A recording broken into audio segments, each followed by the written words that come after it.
NM exam देने वाले विद्यार्थियों के लिए जो 18 तारीख एग्जाम देने वाले विद्यार्थी उनका आंसर की ओरिजिनल जारी कर दिया गया है, तो देखेंगे इस प्रकार से। तो अभी तक आपने मेरे चैनल को सब्सक्राइब नहीं किया तो प्लीज चैनल को सब्सक्राइब कर बेल आइकन को प्रेस कर। क्वेश्चन नंबर 3 आया था कि पूर्ण अवधि सकभरता की समान अवधि कितनी होती है? तो 40 सप्ताह होती है। कितना होता है? 40 सप्ताह होता है। इसका करेक्ट आंसर हो जाएगा ऑप्शन नंबर 2। अगला नेक्स्ट क्वेश्चन आया था दोस्तों 4 नंबर के संचारित रोग से पीड़ित रोगियों की देखभाल का मुख्य पहलू क्या है? तो इसका करेक्ट आंसर हो जाएगा मानक सावधानी का उपयोग करना। तो ऑप्शन नंबर 3 सही हो जाएंगे। अगला नेक्स्ट क्वेश्चन आया था दोस्तों 5 नंबर क्वेश्चन की प्रभावी होम विजिट के लिए निम्नलिखित में से क्या आवश्यक है? तो इसका करेक्ट आंसर हो जाएगा परिवार के सदस्यों के साथ सौहार्द बनाना। इसका करेक्ट आंसर हो जाएगा ऑप्शन नंबर 2। अगला नेक्स्ट क्वेश्चन आया था दोस्तों 6 नंबर प्रश्न कि निम्नलिखित में से कौन सा खाद्य स्वास्थ्य वृत्ति का एक प्रमुख पहलू है? इसका करेक्ट आंसर हो जाएगा खाद्य हैंडलिंग से पहले हाथ धोना। तो ऑप्शन नंबर 2 सही हो जाएंगे। अगले नेक्स्ट क्वेश्चन आया था क्वेश्चन नंबर आपके सामने है 7 नंबर क्वेश्चन कि संचारित रोग से पीड़ित रोगी की देखभाल के लिए दौरान स्वास्थ्य कर्मियों को हाथ की सफाई कब करनी चाहिए? तो रोगी के संपर्क में आने से पहले और संभावित रूप से दूषित सतहों को छूने के बाद। तो ऑप्शन नंबर 3 सही हो जाएंगे। अगला इस प्रकार क्या था आपके सामने क्वेश्चन आंसर क्वेश्चन है 8 नंबर प्रश्न कि टीकाकरण कार्यक्रम में सिरिंज और सुई के निर्जमीकरण के लिए रासायनिक निर्जमीकरण की नियमित रूप से अनुशंसा क्यों नहीं की जाती है? तो इसका करेक्ट आंसर हो जाएगा यह विषाक्तता हो सकता है और पूर्ण रूप से निर्जमीकरण और प्रक्षालन सुनिश्चित करना कठिन हो सकता है। तो इसका हो जाएगा ये आंसर। चलिए अगला नेक्स्ट क्वेश्चन आया है अब क्वेश्चन नंबर 9 काली खांसी की सर्वाधिक संक्रमण अवस्था निम्नलिखित में से कौन सी है? तो सलेस्राव है क्या? सलेस्राव है अवस्था। तो ऑप्शन नंबर 2 सही हो जाएंगे।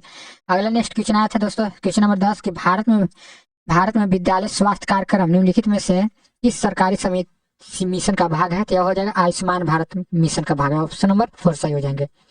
अगला क्वेश्चन आया था 11 नंबर कि निम्नलिखित में से कौन सा भारत में मातृत्व मृत्यु का अग्रणी कारक है? तो इसका करेक्ट आंसर हो जाएगा प्रसवोत्तर रक्तस्राव हो जाएगा। ऑप्शन नंबर 2 सही हो जाएंगे। अगला नेक्स्ट क्वेश्चन आया था दोस्तों क्वेश्चन नंबर 12 कि जब किसी महत्वपूर्ण औषधि का स्टॉक एक्सपायर होने वाला हो तो एएनएम को क्या करना चाहिए? तो उसे पीएचसी में वापस कर देना और पर्यवेक्षक को सूचित करना चाहिए। अगला नेक्स्ट इस प्रकार का आया था क्वेश्चन दोस्तों 13 नंबर की चिकित्सा प्रक्रियाओं में पूर्तियों का मुख्य सिद्धांत निम्नलिखित में से क्या है? जीवित ऊतकों पर सूक्ष्म जीवों की वृद्धि या क्रिया को रोकना। अगला नेक्स्ट इस प्रकार क्या था आपको दिया गया क्वेश्चन नंबर 14 कि सुरक्षित औषधि देने का मुख्य सिद्धांत क्या है? यह हो जाएगा ऑप्शन 12 अधिकारों का पालन करना। ऑप्शन नंबर 4 सही हो जाएंगे। अगला नेक्स्ट क्वेश्चन आया था दोस्तों 15 नंबर प्रश्न कि भारत में शिशु मृत्यु का प्रमुख कारण क्या है? तो यह हो जाएगा आपको निमोनिया तथा अतिसार हो जाएगा। ऑप्शन नंबर 4 सही हो जाएंगे। अगला नेक्स्ट क्वेश्चन इस प्रकार पर दिया गया है क्वेश्चन नंबर 16 कि सुई चुभने से होने वाले चोट को रोकने के लिए नर्स को निम्नलिखित में से क्या करना चाहिए? तो उपयोग की सुइयों को सदैव कैप लगाकर रखें। तो ऑप्शन नंबर 2 सही हो जाएंगे। अगला क्वेश्चन आया था 17 नंबर की कांच की सिरिंजों के लिए निम्नलिखित में से कौन सी सबसे उपयुक्त निर्जमीकरण विधि है? तो यह हो जाएगा 15 मिनट तक 121 डिग्री सेल्सियस पर ऑटोक्लेव करना। तो ऑप्शन नंबर 3 सही हो जाएंगे। अगला इस प्रकार का क्वेश्चन नंबर 18 कि मनुष्यों में समान श्वसन चक्र औसत अवधि क्या है? तो 28 दिन है। ऑप्शन नंबर 1 सही हो जाएंगे। अगला आया था 19 नंबर की कंगारू मदर केयर क्या है? तो यह हो जाएगा शिशु के साथ त्वचा से त्वचा संपर्क की विधि। अगला नेक्स्ट क्वेश्चन आया था दोस्तों 20 नंबर कि उपकेंद्र में पात्र कपल रजिस्टर को कौन मेंटेन करता है? तो एएनएम मेंटेन करता है। ऑप्शन नंबर 2 सही हो जाएंगे। अगला नेक्स्ट क्वेश्चन आया था दोस्तों क्वेश्चन नंबर आपके सामने आ चुका है 21 नंबर प्रश्न आया था कि प्रोटीन विघटन की रोकथाम के लिए इंसुलिन को किस मार्ग से कभी नहीं दिया जा सकता है? तो मौखिक मार्ग से नहीं दिया जाता है। तो ऑप्शन नंबर 1 सही हो जाएंगे। अगला नेक्स्ट क्वेश्चन आया था दोस्तों 22 नंबर प्रश्न कि रेक्टल थर्मामीटर को विसंक्रमित करने की सबसे अच्छी विधि क्या है? तो यह हो जाएगा साबुन और जल से साफ रखना फिर इसे एल्कोहल में विसंक्रमित करना। अगला 23 नंबर प्रश्न इस प्रकार के पूछे गए थे आपके स्क्रीन पर 23 नंबर के नीचे दिए गए कथन विकल्प में चयन करें, उसके बीच के संबंधों को सर्वोत्तम तरीके से वर्णित करें। रेफरेंस कथन 1 में दिया गया कि 1% सोडियम हाइपोक्लोराइड का उपयोग देह तरल पदार्थों से दूषित पृष्ठों को विसंक्रमित करने के लिए किया जाता है। दूसरा कथन दिया गया है विसंक्रमण तब होता है जब सूक्ष्म जीव कोशिका घटक को सोडियम हाइपोक्लोराइड द्वारा ऑक्सीकृत किया जाता है। तो यह दोनों कथन सत्य हो जाएंगे, ऑप्शन नंबर 2 सही हो जाएंगे। अगला नेक्स्ट क्वेश्चन इस प्रकार का दिया गया था 24 नंबर के परिवार के लिए विशेष आहार योजना बनाने हेतु निम्नलिखित में से कौन सा महत्वपूर्ण पहलू है? यह हो जाएगा परिवार के सदस्यों की पोषण संबंधित आवश्यकताओं पर विचार करना। तो ऑप्शन नंबर 2 सही हो जाएंगे। अगला आया था दोस्तों 25 नंबर के उपकेंद्र के लिए औषधि मांग पत्र की गणना करते समय निम्नलिखित में से कौन कारक आवश्यक नहीं होता होता है? इसका हो जाएगा लक्षित जनसंख्या, ऑप्शन नंबर 4 सही हो जाएंगे। अगला क्वेश्चन आया था दोस्तों 26 नंबर के निम्नलिखित में से कौन सी पाठशाला विधि सब्जियों के पोषक मार्ग को सर्वोत्तम रूप से परिरक्षित करती है? तो हो जाएगा भाप से पकाना। तो ऑप्शन नंबर 4 सही हो जाएंगे। अगला नेक्स्ट क्वेश्चन दिया गया था 27 नंबर के लड़कियों में प्रथम आवर्त चक्र के प्रारंभ को क्या कहा जाता है? तो रजो दर्शन कहा जाता है, ऑप्शन नंबर 1 सही हो जाएंगे। अगला क्वेश्चन आया था दोस्तों 28 नंबर कि निम्नलिखित में से अस्पताल द्वारा की गई कौन सी कार्रवाई शिशु अनुकूलन अस्पताल पहल से संबंधित नीति के विरुद्ध है? तो इसका करेक्ट आंसर हो जाएगा नई माताओं को शिशु फार्मूला के नमूने मुफ्त में वितरित करना। तो ऑप्शन नंबर 3 सही हो जाएंगे। अगला आया था 29 नंबर क्वेश्चन कि टीके लगाने के लिए आमतौर पर किस मार्ग का उपयोग किया जाता है? तो अंतपेशी मार्ग का उपयोग किया जाता है, ऑप्शन नंबर 1 सही हो जाएंगे। अगला क्वेश्चन आया था दोस्तों 30 नंबर के निम्नलिखित में से कौन सा आहार आयरन का सबसे समृद्ध स्रोत है? तो हरी पत्तेदार सब्जियां हो जाएगा, ऑप्शन नंबर 1 सही हो जाएंगे। अगला 31 नंबर आया था कि निम्नलिखित में से कौन सी एक मौखिक पोलियो वैक्सीन है? यह हो जाएगा यानी कि सेविन वैक्सीन पोलियो है। तो ऑप्शन नंबर 4 सही हो जाएंगे।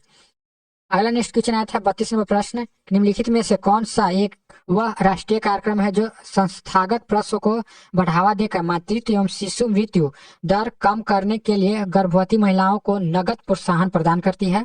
तो जननी सुरक्षा योजना, जिसे JSY कहा जाता है। तो ऑप्शन नंबर 2 सही हो जाएंगे।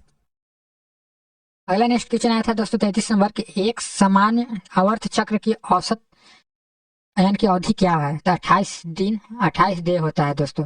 तो ऑप्शन नंबर 4 सही हो जाएंगे।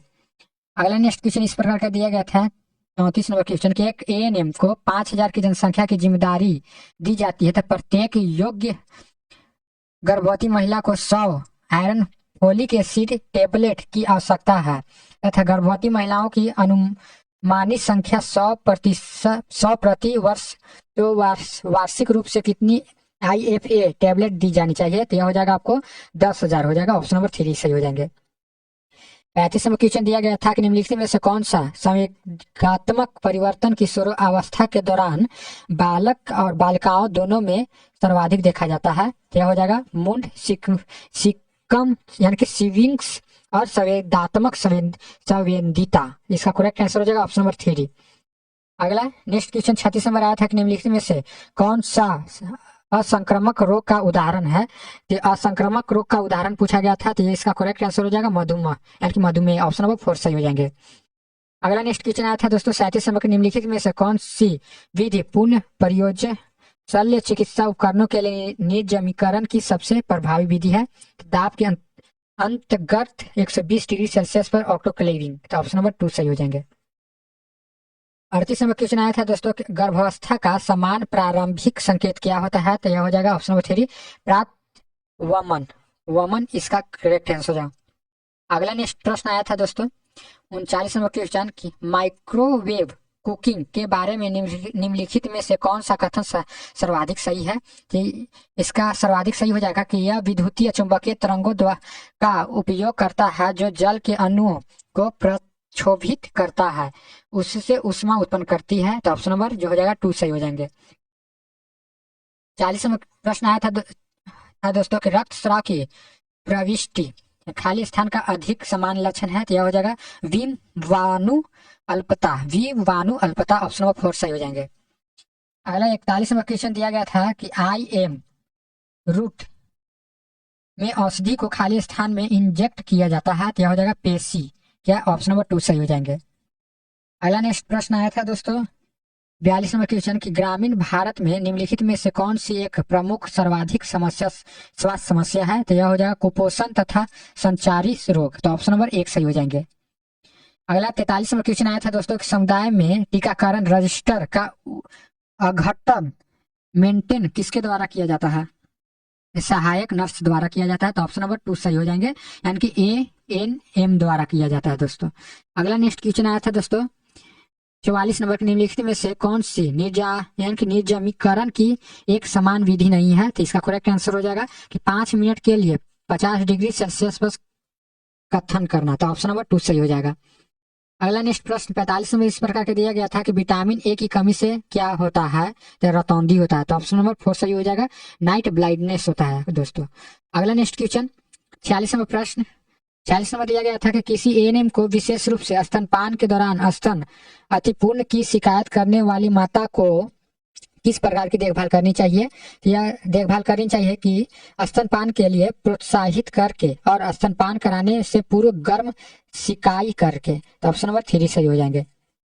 अगला 47 में क्वेश्चन दिया गया था कि निम्नलिखित में से कौन सा समान सामुदायिक आवश्यकताओं के आकलन में एक टूल के रूप में उपयोग किया जाता है? तो यह हो जाएगा ऑप्शन नंबर 2 समुच्च चर्चाओं पर ध्यान केंद्रित करना। तो ऑप्शन नंबर 2 सही हो जाएंगे।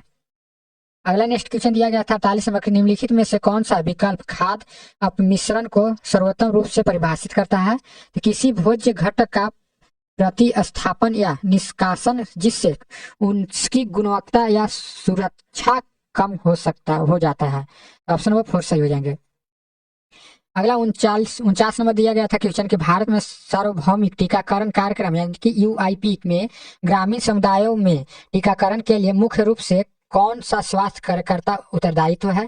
तो सहायक नर्स मिडवाइफ मतलब इसका उत्तरदायित्व है। तो इसका हो जाएगा ANM शॉर्ट नेम ANM उत्तरदायित्व है। तो ऑप्शन नंबर 3 सही हो जाएंगे। अगला नेक्स्ट क्वेश्चन दिया गया था दोस्तों 50 नंबर की आशा कार्यकर्ता निम्नलिखित में से किस कार्यक्रम से जुड़े हैं? तो NHM जिसे कहा जाता है राष्ट्रीय स्वास्थ्य मिशन। तो ऑप्शन नंबर 2 सही हो जाएंगे। 51 नंबर दिया गया था कि प्रभावित स्वास्थ्य शिक्षा योजना के लिए निम्नलिखित में से कौन सा आवश्यक नहीं है? तो यह हो जाएगा स्वास्थ्य शिक्षा की व्यक्तिगत अभिरुचि। तो ऑप्शन नंबर 4 सही हो जाएंगे। अगला नेक्स्ट 52 नंबर क्वेश्चन दिया गया था कि औषधि देने के संदर्भ में HS का अर्थ निम्नलिखित में से कौन सा क्या है? इसका करेक्ट आंसर हो जाएगा ऑप्शन नंबर 4 सोने के समय। अगला नेक्स्ट क्वेश्चन 53 नंबर इस प्रकार का दिया गया था कि निम्नलिखित में से कौन सा बेबी फ्रेंडली हॉस्पिटल इनिशिएटिव जिसे कहा जाता है BFHI का एक प्रमुख चरण है? इसका करेक्ट आंसर हो जाएगा जन्म के 1 घंटे के भीतर स्तनपान शुरू करना। ऑप्शन नंबर 4 सही हो जाएंगे। अगला नेक्स्ट क्वेश्चन आया था दोस्तों 54 नंबर निम्नलिखित में से कौन सा बच्चों में वृद्धि विकास का प्रमुख संकेतक है? तो यह हो जाएगा भार और ऊंचाई। तो ऑप्शन नंबर 4 सही हो जाएंगे। अगला नेक्स्ट 55 नंबर इस प्रकार का दिया गया था दोस्तों 55 नंबर क्वेश्चन कि मनोदशा में उतार चढ़ाव दूसरीता अवसाद और पहचान अन्वेषण जैसे भावनात्मक परिवर्तन किस आयु में देखे जाते हैं? यह हो जाएगा किशोरावस्था में। तो ऑप्शन नंबर 3 सही हो जाएंगे। अगला नेक्स्ट क्वेश्चन दिया गया था 56 नंबर के सामुदायिक स्वास्थ्य आवश्यकताओं के आकलन सर्वेक्षण की योजना बनाते समय सबसे पहले कौन सा चरण आता है? तो यह हो जाएगा उद्देश्यों की पहचान करना और लक्षित जनसंख्या को परिभाषित करना। अगला नेक्स्ट क्वेश्चन आया था दोस्तों 57 नंबर खाली स्थान के दौरान प्राप्त आवश्यकता सबसे सामान्य है? तो यह हो जाएगा पहले तिमास। तो ऑप्शन नंबर 3 सही हो जाएंगे। 58 नंबर दिया गया था कि रोपण और गर्भ विकास के लिए निम्नलिखित में से कौन सा मादा जनन अंग का उत्तरदायित्व है? तो ऑप्शन नंबर 4 सही हो जाएगा गर्भाशय। अगला नेक्स्ट क्वेश्चन आया था दोस्तों ऑप्शन नंबर 59 नंबर क्वेश्चन कि मृदा संचारित कृमि संक्रमण के चक्र को तोड़ने का सर्वाधिक प्रभावी तरीका निम्नलिखित में से क्या है? तो इसका करेक्ट आंसर हो जाएगा स्वस्थ शौचालयों का उपयोग और मल का उचित निपटान करना।